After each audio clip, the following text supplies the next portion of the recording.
You already know how the chess pieces move, but somebody told you to come watch this video. What if I told you there is a special move where the king moves not one, but two squares, and two pieces move at once, and one of the pieces moves through another piece. And this is a move that even grandmasters have questions about. This is a very special move. It's a special move called castling. Let's look at the move itself, and then we'll talk about when you want to do it, and then we'll talk about when you can do it. So first, the move itself. When you castle, the king moves two squares, 1, 2, towards the rook, and the rook teleports through the king to the other side of the king, to this square right here next to the king. All right, so let's undo that. You can also castle to the other side. Let's do it on the black. It'll go 1, 2 squares. King always moves 2 squares towards the rook, and the rook teleports through the king to the other side of the king. All right. Sometimes people make a mistake when they're castling to the queen side. This is the queen side, right? Because the queen's here and the king's here. This is the king side over on E, F, G, H, and the queen side is in A, B, C, D. So when we're castling to the queen side, this is the wrong way to do it. Let me just show you. 1, 2, 3 squares, and then the rook goes over here. So this looks right when we're done, but this isn't a legal position. The king can only move 2 squares when we're castling. All right, so that's what castling looks like. There are some special rules about when you're allowed to castle, though. Neither the king nor the rook can have moved earlier in the game. If they have, no castling involved. If the king moved, no castling. If the rook moved, no castling. You can't have any pieces between the king and the rook. I guess that sort of makes sense, right? Because you'll crash into them. And the last one is kind of interesting. You can't castle out of check, you can't castle into check, and you can't castle through check. Now what does that mean? That means that if there is a rook, let's say there's a rook here, pointing at this square, okay, because this rook is pointing at this square, I can't castle like this, because while the king was passing over this square, he was in check. Okay?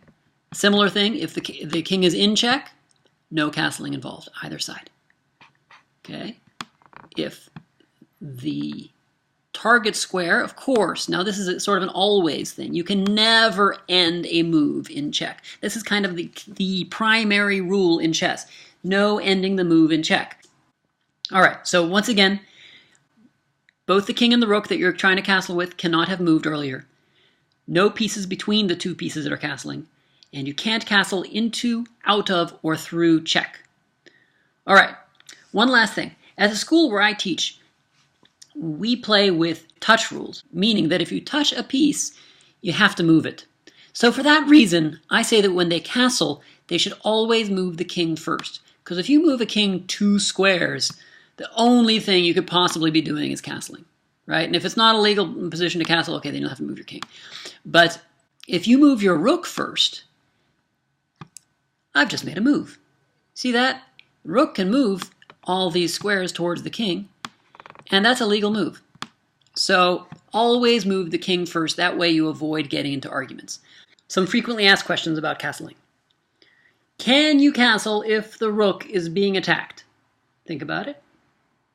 Yes, you can. Can you castle if the square the rook goes through is being attacked? Yes, you can. Can you castle if the king has been checked earlier in the game? Yes, you can. You can castle if the king has been checked earlier in the game, as long as the king has not moved. Another frequently asked question is, why do you want to castle? Well, let's see what it looks like with pawns. All right, here we go. Here's some pawns. So now, when we castle, we're going to be, here, watch this. Move the king in here.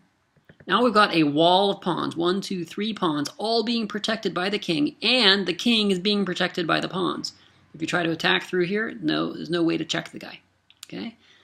And now, look at this. The rook is also active. Well, we have to make a move for the black side here. We'll castle the other side.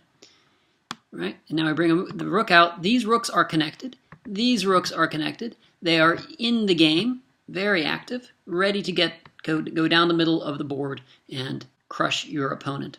So the castling is primarily about king safety. Chess is about capturing the king, right, or getting the king. And if your king is safe, then you're not going to lose.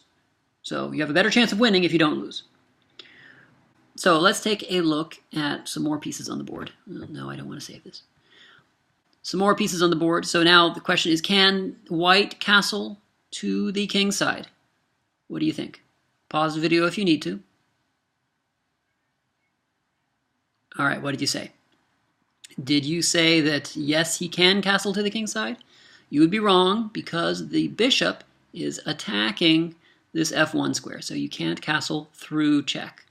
Anytime you castle, you have to have all three of these squares available to you. Can white castle queenside? Yes, there's no problem there, so we'll castle queenside. How about black? Can black castle queenside? No, the queen is attacking this square. You can't castle through check. So we'll go to the other side.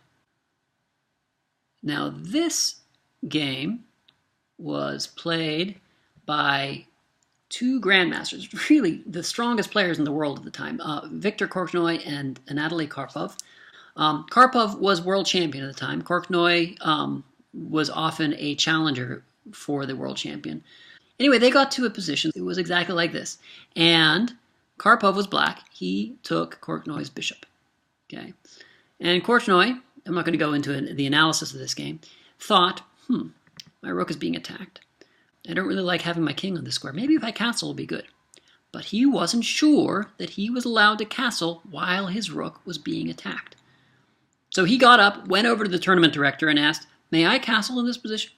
And the tournament director said, yeah, you can. So Korchnoi sat down, he moved his king over here, he moved the rook to the other side, and 2 moves later, Karpov resigned. We won't go into why. Point being, even grandmasters are not always sure. So that's kind of cool that you can, if you don't know something, that's okay. As long as you get up and ask. Let's have a little quiz here. We're going to play a sample game. Okay, e4, e5. Just taking control of the center here. Bishop c4. Oh, we're attacking the f7 square. Knight f6. All right, interesting. Okay, now first quiz time. Can white castle in this position? Pause your video if you need to. No, white cannot castle. Okay, there's a piece in the way. You can't move on to another piece. All right, so we'll move that piece out. Knight f3. Now, can black castle to the king side? No, because there's a piece there. We've been over that. All right. Who's going to be the queen? I don't know why. Knight c3. b6. b6. He's always going to can't cut, isn't he? Queen e2. Queen e2. And there you go. You can't cut. Putting the bishop on the long diagonal. Okay, puzzle 3. Can white castle to the queen side? No, there's a piece in the way. You can't castle if there's any pieces in between the king and the rook. How about to the king side? Yes, he can, but he's not going to. d3 is what I'm going to do. Knight c6. Who's making these moves? These are very good moves. Bishop e3. All right. Bishop a6. No, let's change the bishop again. Bishop takes 8 moves. Especially bishop. Okay, here's another question. Can black castle to the king side? Well, no, there's still a bishop in the way. How about to the queen side? Can black castle to the queen side? Well, no, because then the king would end up in check, and you can never end a move in check. All right. Next move, rook b8. Rook b8. Okay, so it moves here. b4. All right, can black castle to the queen side now? Well, even if he wasn't going to end up in check, no, because now the rook has moved. You can't castle with a piece that has already moved. It's black's move. Queen takes b4. Oh, he took the pawn. All right, can white castle to the queen side? Yes, even though this square is being attacked by the queen, we could castle to the queen side if we want to. We're not going to. Can we castle king side? Yes, of course, no problem. Okay, a3. He's going to attack the queen, and queen's going to take the knight here. Oh boy, now we've got a fork attacking the king and the rook at the same time. What's he going to do? What's he going to do? Can white that would really be good if we could just castle. You can put the king there and the rook there, and now both pieces are safe. But you're not allowed to castle out of check. Can you castle the king side? No, he's in check. You can't castle out of check. Okay, so we're going to have to get out of check somehow. Bishop d2. Queen takes rook. Can we castle now? Oh, that would also be really good if we could castle and put the king there and put the rook there attacking the queen. Not allowed to do that. Nope. Okay, queen d1. So queen's going to move here, interpose. Queen takes a3. Last puzzle. Can white castle to the king side? Yes, now he can because he's no longer in check. That's our little lesson about castling. Go play chess. Bye.